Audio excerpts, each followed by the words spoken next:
সালাত কোনো সমস্যা মানে না। অজু করে সালাত আদায় করতে হয়, পানি নেই, তায়াম্মুম করে পড়ো। তায়াম্মুম মাটি নেই, এমনিতেই পড়ো। দাঁড়িয়ে সালাত আদায় করতে হয়, তো দাঁড়িয়ে পারছি না, বসে করো। তো বসে পারছে না, শুয়ে করো।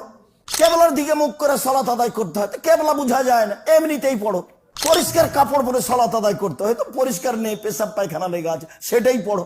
তাহলে পরিষ্কার অপরিষ্কার কোনো কাপড়ই নেই, কারণবশত নগ্ন উলঙ্গ হয়ে আছি, বলি এই সময়তেই সালাত আদায় করতে হবে, বাধ্য করতেই হবে।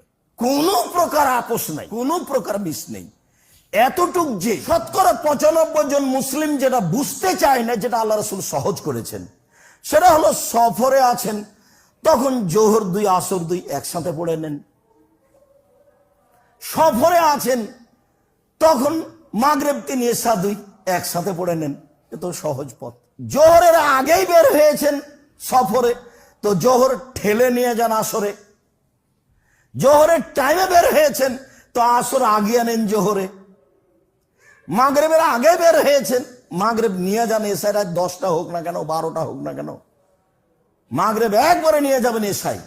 মাগরিবের টাইমে বের হয়েছেন, এশা নিয়ে চলে আসেন মাগরিব। সব সহিহ হাদিস, সময়ের গতিতে সব আসবে ইনশাআল্লাহ।